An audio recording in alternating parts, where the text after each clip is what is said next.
আল্লাহ বলে আজরাইল আর কখন তোমার মায়াটা ইজহার হয়েছিল? আজরাইল বলে আল্লাহ আপনি আদেশ করলেন যে সাদ্দাত জান্নাত বানাইলো। আপনি পয়গম্বর হুদ আলাইহিস সালাতু ওয়াস সালাম কি আদেশ করলেন যে সাদ্দাত রে ঈমানের দাওয়াত দাও। পয়গম্বর হুদ আলাইহিস সালাতু ওয়াস সালাম সাদ্দাত রে ঈমানের দাওয়াত দিল। সাদ্দাত বলে ঈমান আনলে লাভ কি হবে?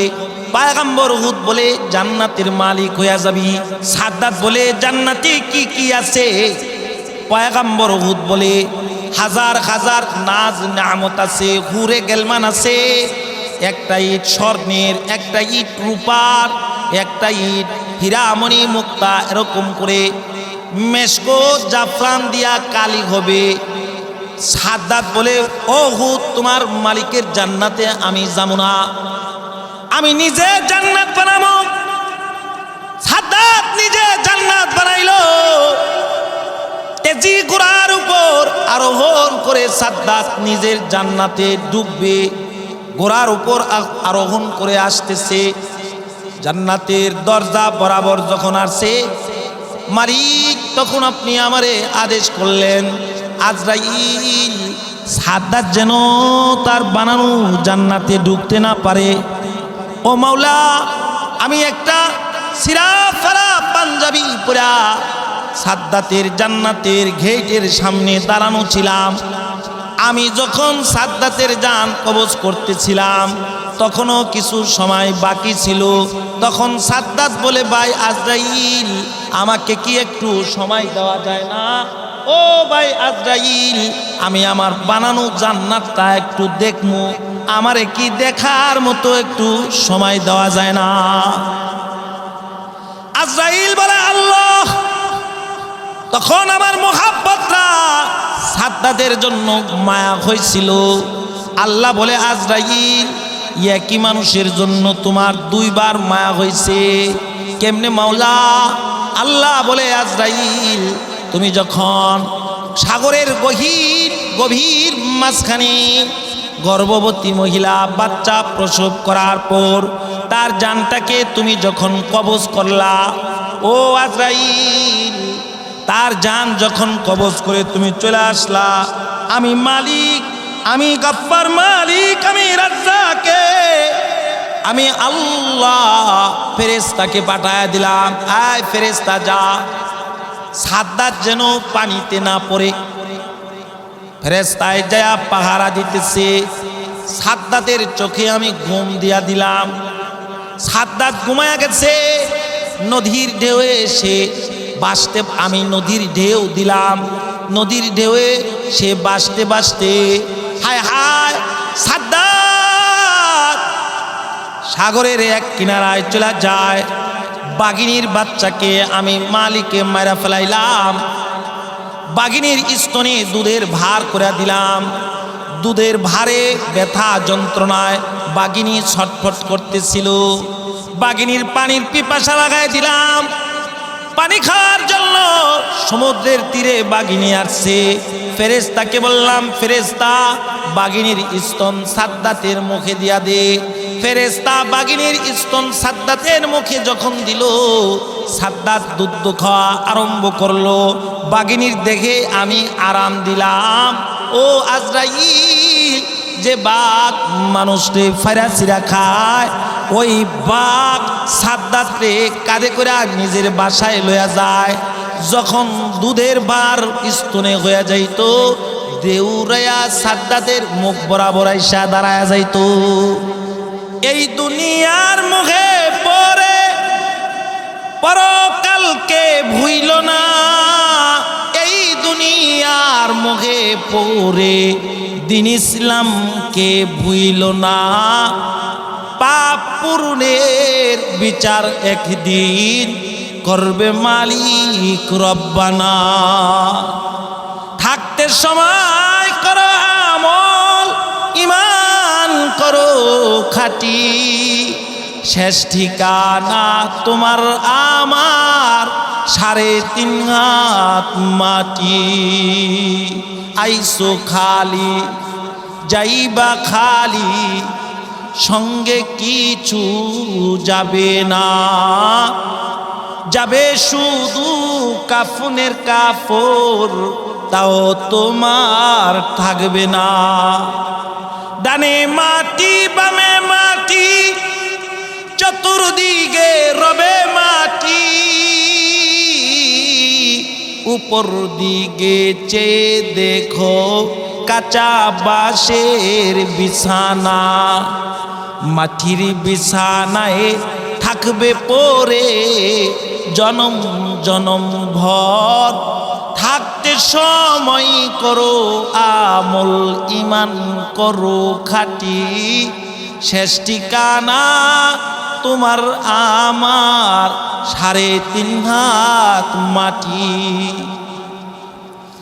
মরণ একদিন আসবে, পৃথিবীর সর্বপ্রথম মানুষ বাবা আদম আলাইহিস সালাতু ওয়াস সালাম, যারে আল্লাহ তাআলা বানায়া জান্নাতের ভিতর রাখছিলেন, যারে মালিকে জান্নাত থেকে পর্যায়ে ক্রমে জমিনে পাঠাইলেন, বাবা আদম জমিনে আইসা জমিনে থাকতে পারে নাই।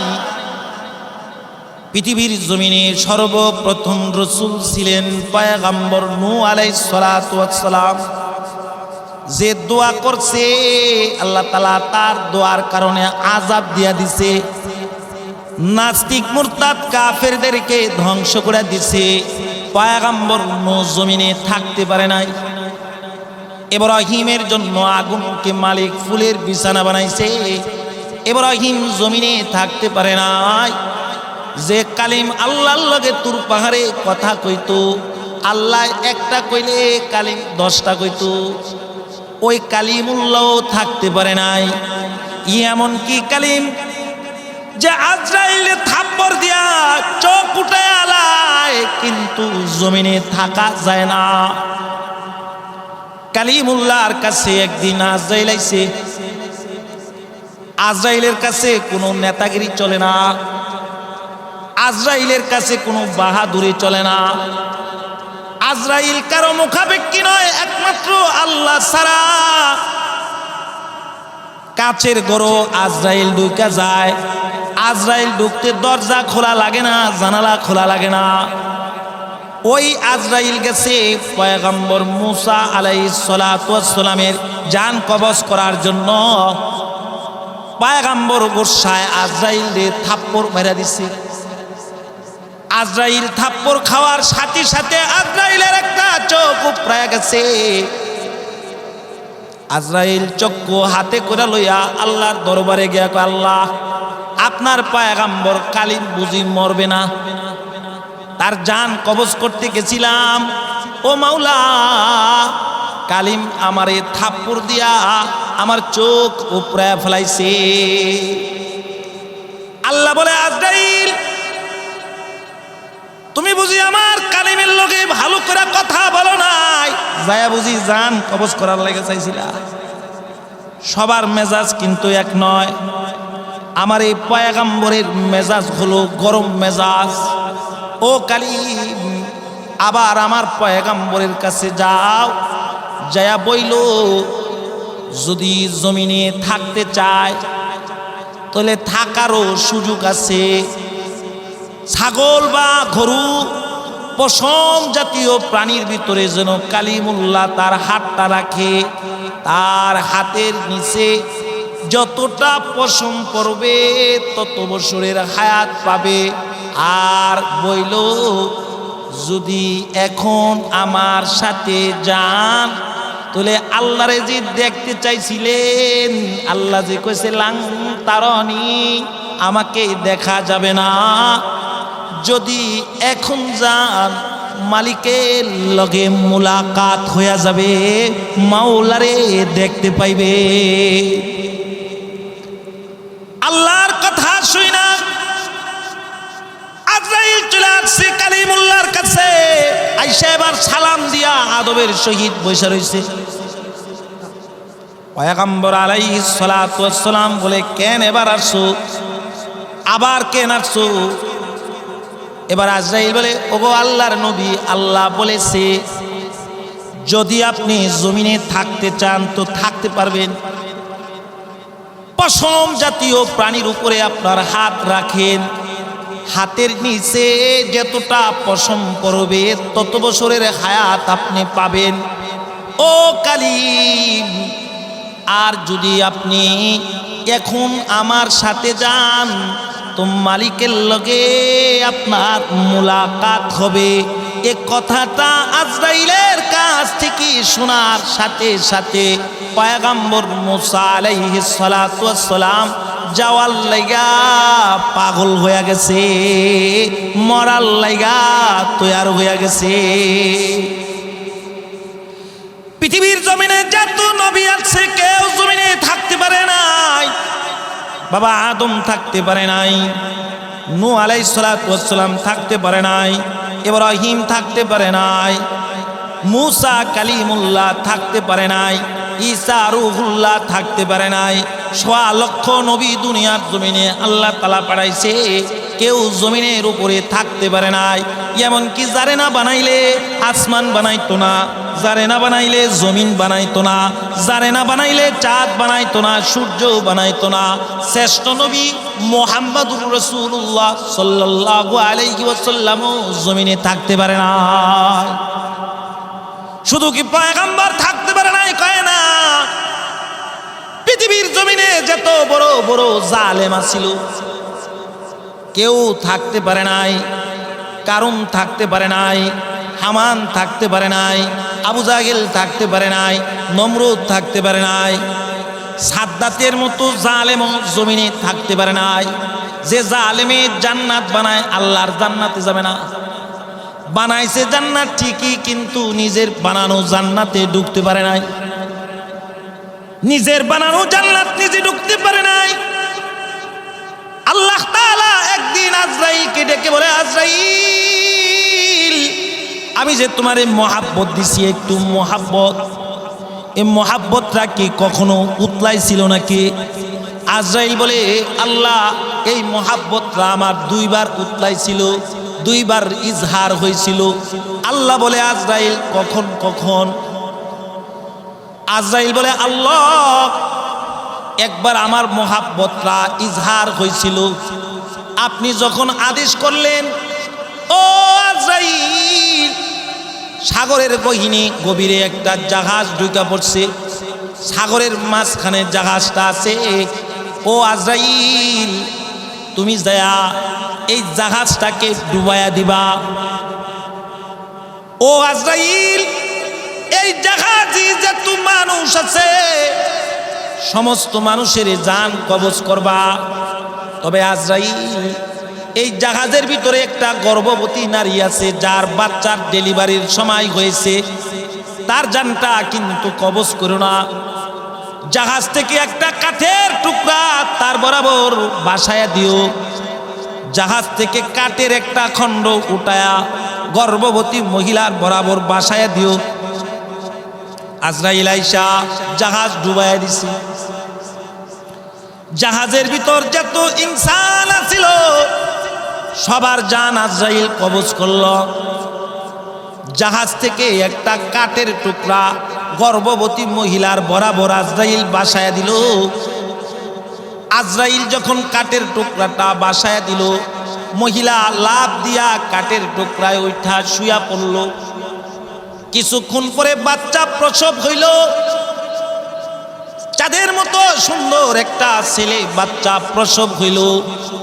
আজরাইলকে এবার আল্লাহ তাআলা আদেশ দেয়, আজরাইল, ওই যে কাঠের টুকরায় একটা বাচ্চা প্রসব হইল, ওই মহিলাটা তার বাচ্চাটাকে কোলে নিল, তার বাচ্চাটাকে দুধ পান করাবে। ও আজরাইল, 1 ফোঁটা দুধ যেন বাচ্চারে পান না করাইতে পারে। মাওলা কি করব? আল্লাহ বলে, আজরাইল, তার জানটা তুমি কবজ করো। আজরাইল বলে, মাওলা, ওই সময় যে তার জানটা মহিলার কবজ করলাম, তখন আমার মুহাব্বতরা উতলাইছিল, আমার মায়া ইজহার হয়েছিল যে হায় হায়, আমি যদি এখন তার মার জান কবজ করে নেই, এই গহীন সাগরে সাগরের মাঝখানে ছোট্ট একটা দুধের বাচ্চাকে কে দেখভাল করবে, কে দেখবে? তখন আমার মাটা উতলাইছিল। আল্লাহ বলে, আজরাইল আর কখন তোমার মায়াটা ইজহার হয়েছিল? আজরাইল বলে, আল্লাহ আপনি আদেশ করলেন যে সাদ্দাত জান্নাত বানাইল, আপনি পয়গম্বর হুদ আলাইহিস সালাতু ওয়াস সালাম কি আদেশ করলেন যে সাদ্দাত রে ঈমানের দাওয়াত দাও। পয়গম্বর হুদ আলাইহিস সালাতু ওয়াস সালাম সাদ্দাত রে ঈমানের দাওয়াত দিল। সাদ্দাত বলে, ঈমান আনলে লাভ কি হবে? পয়গম্বর হুদ বলে, জান্নাতের মালিক হইয়া যাবি। সাদ্দাত বলে, জান্নাতে কি কি আছে? পয়গম্বর হুদ বলে, হাজার হাজার নাজ নিয়ামত আছে, হুরে গেলমান আছে। একটা ইট স্বর্ণের, একটা ইট রূপার, একটা ইট হীরামণি মুক্তা, এরকম করে মেশকো জাফরান দিয়া কালি হবে।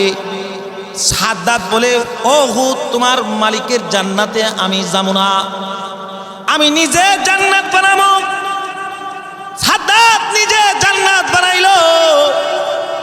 তেজি ঘোড়ার উপর আরোহণ করে সাদ্দাত নিজের জান্নাতে ডুববে।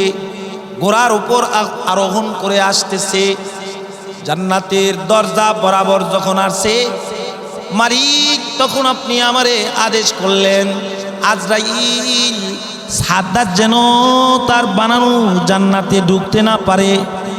ও মাওলা, আমি একটা সিরা ফারা পাঞ্জাবি পরা সাদ্দাতের জান্নাতের গেটের সামনে দাঁড়ানো ছিলাম। আমি যখন সাদ্দাতের জান কবজ করতেছিলাম, তখনও কিছু সময় বাকি ছিল। তখন সাদ্দাত বলে, ভাই আজরাইল আমাকে কি একটু সময় দেওয়া যায় না? ও ভাই আজরাইল, আমি আমার বানানো জান্নাতটা একটু দেখবো, আমারে কি দেখার মতো একটু সময় দেওয়া যায় না? আজরাইল বলে, আল্লাহ। তখন আমার মোহাব্বতটা সাদ্দাতের জন্য মায়া হয়েছিল। আল্লাহ বলে, আজরাইল একই মানুষের জন্য তোমার দুইবার মায়া হয়েছে। কেমনে মাওলা? আল্লাহ বলে, আজরাইল তুমি যখন সাগরের গভীর মাঝখানে গর্ভবতী মহিলা বাচ্চা প্রসব করার পর তার জানটাকে তুমি যখন কবজ করলা, ও আজরাইল তার জান যখন কবজ করে তুমি চলে আসলা, আমি মালিক, আমি গফফার মালিক, আমি রাজ্জাকে, আমি আল্লাহ ফেরেশতাকে পাঠায়া দিলাম, আয় ফেরেশতা যা সাদ্দাত যেন পানিতে না পড়ে। ফেরেশতায় যায় পাহারা দিতেছে। সাদ্দাতের চোখে আমি ঘুম দিয়া দিলাম। সাদ্দাত ঘুমায়া গেছে। নদীর ঢেউয়ে সে বাসতে, আমি নদীর ঢেউ দিলাম। নদীর ঢেউয়ে সে বাসতে বাসতে, হায় হায় সাদ্দাত সাগরের এক কিনারায় চলে যায়। বাঘিনীর বাচ্চাকে আমি মালিকে মারা ফেলাইলাম। বাঘিনীর স্তনে দুধের ভার করে দিলাম। দুধের ভারে ব্যথা যন্ত্রণায় বাঘিনী ছটফট করতেছিল। বাঘিনীর পানির পিপাসা লাগাই দিলাম। পানি খাওয়ার জন্য সমুদ্রের তীরে বাঘিনী আসছে। ফেরেশতাকে বললাম, ফেরেশতা বাঘিনীর স্তন সাদ্দাতের মুখে দিয়া দে। ফেরেশতা বাঘিনীর স্তন সাদ্দাতের মুখে যখন দিল, সাদ্দাত দুধ খাওয়া আরম্ভ করলো। বাঘিনীর দেখে আমি আরাম দিলাম। ও আজরাইল, যে বাঘ মানুষকে ফাইরাছিরা খায়, ওই বাঘ সাদ্দাতরে কাঁধে করে নিজের বাসায় লইয়া যায়। যখন দুধের বার স্তনে হইয়া যাইত, দেউরাইয়া সাদ্দাতের মুখ বরাবর আইসা দাঁড়ায়া যাইত। বাঘের দিয়ে আমি সাদ্দাতকে লালন পালন করাইলাম। ও আজরাইল, সাদ্দাত যখন ধীরে ধীরে বড় হইতেছে, কাটুরিয়ার নজর তার উপর ফেলাইলাম। কাটুরিয়া বাঘিনীর বাসা থেকে সাদ্দাতরে নিয়ে লালন পালন করলো। সাদ্দাত যখন আরো বড় হইল, রাজার নজর তার উপরে ফেলাইলাম। সাদ্দাতরে আমি বাদশা বানাইলাম। সাদ্দাতকে আমি মাল দৌলতের মালিক বানাইলাম। ও আজরাইল, আমার পয়গম্বর হুদ যখন ইমানের দাওয়াত দিল যে মালিক, তাকে আমি নদী থেকে বাসায়া বাসায়া নদীর তীরে আনলাম, বাগিনীর মাধ্যমে তাকে লালন পালন করাইলাম। হায় হায়, কাঠুরিয়ার মাধ্যমে তারে লালন পালন করায়া রাজার নজর ফালায়া রাজা বানায়া রাজত্ব দিলাম। এই জালেম বেলে আমার জান্নাতে যাবে না। ও আজরাইল, তুমি যখন তার জান্নাতের গেটের সামনে তার জান কবজ করার জন্য দাঁড়াইছিলা, সে তোমাকে কতবার কাকুলি মিনতি করে মাপ চাইলো। যতবার তোমার কাছে মাপ চাইছে ততবার আমি গফফার মালিকে সাত্তারুল উয়ুব নামক চাদর দিয়া আমি গফফার মালিকে তার দিকে চাদরটা বেষ্টন করতে চাইছি।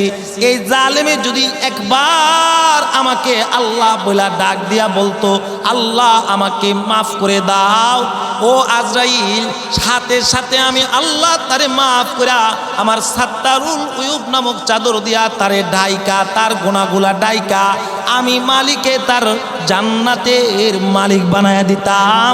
তার জান্নাত তো তারে দিতাম, আমার দামি সুলতানাত জান্নাতের মালিকও তারে বানায়া দিতাম। নিজে জান্নাত বানায়া সাদ্দাত জমিনের উপর থাকতে পারে নাই। ফেরাউন কয় আনা রাব্বুকুমুল আলা, সবচাইতে বড় খোদা আমি। আওয়াজ করে জোরে কোন নাউজুবিল্লাহ। সবচাইতে বড় খোদা দাবি করে ফেরাউন জমিনের উপর থাকতে পারে নাই। নমরুদ আল্লাহরে তীর মারার লাগা আল্লাহ মাছের রক্ত বড়ায়া জমিনে তীর নিক্ষেপ করে। নমরুদ তীর পায়া কয়ে, দেখো না ইব্রাহিম, তোমার খোদারে আমি মারা ফেলাইছি। আস্তে কোন নাউজুবিল্লাহ। আরো জোরে আওয়াজ করে জোরে বলেন নাউজুবিল্লাহ। নমরুদ বলে, ইব্রাহিম, তোমার খোদারে আমি তীর দিয়া মেরে ফেলাইছি, তুমি আমারে খোদা মানো। আল্লাহ তারপরও নমরুদকে আল্লাহ তাআলা জমিনে থাকতে দেয় নাই। তার মানে এ জমিনে কোনো মানুষ থাকতে পারবে না। ইহা হাম সব মুসাফির গায়ে কবর আখের ঠিকানা, কুই আগে রওয়ানা খায়ে কুই পিছে রওয়ানা। এটা হলো এমন জায়গা, আসার সিরিয়াল আছে, যাওয়ার সিরিয়াল না। আসার সিরিয়াল আছে, যাওয়ার সিরিয়াল নাই। তবে কোন মানুষ যদি আল্লাহর গোলামি দিয়া জিন্দেগি সাজায়া ফেলায়, তো আল্লাহ তাআলা সে মরার আগে তারে জান্নাতের খুশখবরি দেয়া ফেলাইবে। আল্লাহ তাআলার ওয়াদা কালামে মাজিদে আল্লাহ কয়, ইন্নাল্লাযীনা ক্বালু রাব্বুনাল্লাহ, ইন্নাল্লাযীনা ক্বালু রাব্বুনাল্লাহ সুম্মা ইসতাকামু তাতানাজ্জালু আলাইহিমুল মালাইকা আল্লা তাখাফু ওয়া লা তাহজানু ওয়া আবশিরু বিল জান্নাহ। আল্লাহ বলে, আমারে রব মাইনালা, আমার গোলামি কর, আমারে মান, আমি রবের গোলামি কর। আমার গোলামি যদি বান্দা করা আমি মালিককে রাজি করা মৃত্যুর সময় পর্যন্ত যদি ইমানের উপর অটল থাকতে পারোস, তাহলে আমি আসমান থেকে জমিনে ফেরেশতা পাঠামো। ফেরেশতারা আইসা তোর মাথায় হাত বুলাইবে আর বলবে, আল্লাহ তাখাফু ওয়ালা তাহজানু, তোমার কোনো ভয় নাই, তোমার কোনো পেরেশানি নাই। ওয়া আবশিরু বিল জান্নাহ, নজর করে দেখো মালিক তোমার জন্য জান্নাত তৈরি করে রাখছে। কেউ যদি রবকে নাইকা ইমানের প্রতি চইলা তার ইমানের প্রতি চলতে গিয়া যদি গুনাহ করে ফেলায়, তো আল্লাহ তাআলা তাকে গুনাহ মুক্ত জিন্দেগি, গুনাহ থেকে পাক সাফ করে কবরে শোয়া। হাকিমুল উম্মত শাহ আশরাফ আলী থানবী রহমাতুল্লাহি আলাইহি কিতাবের ভিতর ওয়াকিয়া লেখছেন, একই গ্রামের দুইজন মৃত্যুর শয্যায় সজ্জিত। একজন হলো ইহুদি, আরেকজন হলো কালেমা ওয়ালা মুমিন। ইহুদির সন্তানেরা ইহুদির চতুর্পাশে বৈশা গেছে। বৈশা বাবাকে বলে, বাবা তোমার কি খাইতে মনে চায়? ইহুদি বলে, সন্তানেরা রে, আমার বোয়াল মাছ খাইতে মনে চায়। মুসলমানের সন্তানেরা মুসলমানের চতুর্দিকে বসে আছে, কারণ বাবা মুমূর্ষু অবস্থা। সন্তানেরা জিজ্ঞাসা করতেছে, বাবা তোমার কি খাইতে মনে চায়? বাবা বলে, সন্তানেরা আরে আমার জাইতুন তৈল দিয়া রুটি খাইতে মনে চায়। ইহুদির সন্তানেরা বাবার কথা মাফিক বোয়াল মাছ ধরার জন্য পুকুরে নামা গেছে। মুসলমানের সন্তানেরা বাবার কথার মাফিক ঘরের ভিতর তালাশ করতেছে। তালাশ করে দেখে এক পেয়ালা জাইতুন তৈল আছে। জাইতুন তৈল বাহির করে টেবিলের উপর রাখছে। আর ইহুদির ছেলেরা মাছ ধরার জন্য নদীতে নামছে। আল্লাহ তাআলা দুইজন ফেরেশতাকে ডেকে বলে, ফেরেশতারা এদিকে আসো। ফেরেশতারা আল্লাহর দরবারে গেল।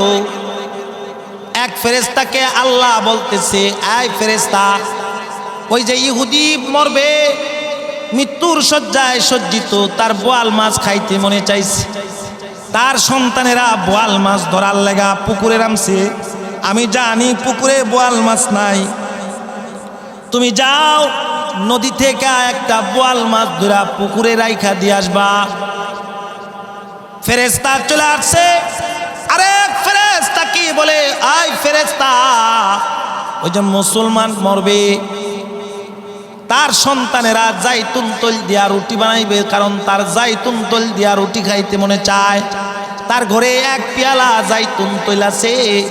যাও জমিনে যায়া তার ঘরে বিড়ালের স্রোত দিয়া ডুইকা জাইতুন তৈলটাকে ফালায়া দিয়া নষ্ট করে দিবা। দুই ফেরেশতা জমিনে আসছে। দুইজনের কয় কাজ? দুই কাজ। একজন সাগর থেকে বোয়াল মাছ ধইরা ইহুদির পুকুরে ছাড়া দিয়েছে। আরেকজন বিড়ালের স্রোত ধইরা জাইতুন তেলের পেয়ালাটা মাটিতে ফালায়া তেলটা নষ্ট করে ফেলাইছে। পেয়ালাটা ভাঙা গেছে। ইহুদির জীবনের শেষ তামান্না বোয়াল মাছ খাওয়ার। আল্লাহ তাআলা ইহুদিকে বোয়াল মাছ খাওয়ায়া কবরে আনতেছে। মুমিনের জীবনের শেষ তামান্না জাইতুন তৈল দিয়া রুটি খাওয়ার। আল্লাহ তাআলা না খাওয়ায়া বিড়ালের সুরুত দিয়া ফেরেশতা পাঠায়া জাইতুন তৈল নষ্ট করা তার মনের আশা পুরা না করা কবরে নিতেছে। ইহুদিকে আল্লাহ তাআলা খাবারের ব্যবস্থা করতেছে, আর মুমিনের খাবার আল্লাহ তাআলা নষ্ট করে দিল। দুইজন ফেরেশতা দুই কাজ করে আসমানে চলে গেল। ফেরেশতারা যায় চুপ হয়ে বসে রয়েছে, কথা বলে না। আল্লাহ বলে, ফেরেশতা কি হয়েছে তোমাদের, কেন কথা বলো না? ফেরেশতারা বলে, আল্লাহ বুঝি নাই। কি বুঝো নাই? ও মাওলা, যে সারা জীবন তোমারে ডাকছে, তোমার গোলামি করছে, তার জীবনের শেষ তামান্না জাইতুন তৈল দিয়া রুটি খাইতে, আপনি আদেশ করলেন বিড়ালের স্রোত দিয়া জাইতুন তেল নষ্ট করে দিলাম। ও মালিক, আর যে কাফের আপনার নাফরমানি করেছে, তার বোয়াল মাছ খাইতে মনে চায়, পুকুরে বোয়াল মাছ নাই, আপনি আদেশ করলেন সাগর থেকে বোয়াল মাছ ধরা পুকুরে ছাড়া দিলাম। ইমানদার রে কেন সাজা দিলেন, কাফের রে কেন আরাম দিলেন? বুঝে আসে নাই। আল্লাহ তাআলা বলে, ও ফেরেশতারা তাহলে শোনো, ইমানদার আসবে আমার কাছে পাক সাফ হয়ে, সে আমার গোলাম, সে আমার উপর ঈমান আনছে, আমার নবীর উপর ঈমান আনছে, ঈমানের উপর অটল থাকছে। তবে ফেরেশতারা আমি দেখি এখনো তার কিছু গুনাহ আছে। ও ফেরেশতা, তুমি যখন জাইতুন তেলের পেয়ালাটা ফালায়া দিলা, তার পুত্রবধূরা যখন দেখলো জাইতুন তেলের পেয়ালা পয়লা ভাঙা, তেলগুলা নষ্ট হয়ে গেছে, শ্বশুরের সামনে গিয়া কয়, বাবা তৈল নষ্ট হয়ে গেছে। শ্বশুর বলে, আলহামদুলিল্লাহ। আল্লাহ বলে, আমি না বলেছি, আল্লাযীনা ইযা আসাবাতুহুম মুসিবা ক্বালু ইন্না লিল্লাহি ওয়া ইন্না ইলাইহি রাজিউন উলাইকা আলাইহিম সালাওয়াতুম মির রাব্বিহিম ওয়া রাহমা ওয়া উলাইকা উলাইকা হুমুল মুহতাদুন। আল্লাহ বলে ফেরেশতারা ওই যে আমার বান্দা মুসিবতের ভিতর সবুর ধারণ করছে, আমি আল্লাহ তাআলা সবুরের বিনিময়ে তার জিন্দেগীর সব গুনাহ মাফ করা আমার বান্দারে পাক সাফ বানায়া জমিন থেকে আমার কাছে কবরে আনছি। কারণ কবরে আমি আমার বান্দার জন্য আবাদুল আবাদ চিরস্থায়ী সুখের জান্নাত নির্ধারিত করে দিলাম। আর ওই যে কাফের কিছু ভালো কাজ জমিনে করছে, এজন্য কাফেরকে আমি তার আশা পুরা করে আনতেছি। কারণ হাসরের ময়দানে ভালো কাজের বিনিময়ে আমি আমার বহুত বান্দাদেরকে নাজাত দিব। কাফের ময়দানে মাহশারে ডাক দিয়া আমার আদালতে দাঁড়ায় এটা বলবে, আল্লাহ আমি অতই ভালো কাজটা করেছি, আমাকে মাফ করে জান্নাত দিয়ে দাও। তখন ফেরেশতা আমি বলবো, ও জালেম কোথাকার, তোর ভালো কাজের বিনিময় আমি দুনিয়াতেই দিয়ে দিছি। বোয়াল মাছ খাইতে চাইছিলি, বোয়াল মাছ ছিল না, আমি ফেরেশতা দিয়া সাগর থেকে বোয়াল মাছ ধইরা তোর পুকুরে রাখছি। ভালো কাজের যা যা দুনিয়ায় দিয়ে দিছি। মুহতারাম হাজরিন, আমার আলোচনার যে বিষয়বস্তু আপনাদেরকে আমি বুঝাইতে চাইলাম, মরণ থেকে কেউ পালায়া কোথাও গিয়া থাকা যাবে না। মরণ একদিন আসবেই, মৃত্যুর কোলে সবাইকে ঢলে পড়তে হবে। এখনো সময় আছে, মালিকের কাছে তাওবা করে মালিকের দ্বারস্থ হয়ে যান। যদি মালিকের কাছে তাওবা করে মালিকের দ্বারস্থ হইতে পারেন, রসুল বলে আত্তাইবু মিনাদ যামবি কামাল্লা যামবালাহু, আল্লাহ তাআলা তাওবার বিনিময়ে পিছলি জিন্দেগীর সব গুনাহ মাফ করে দিবে।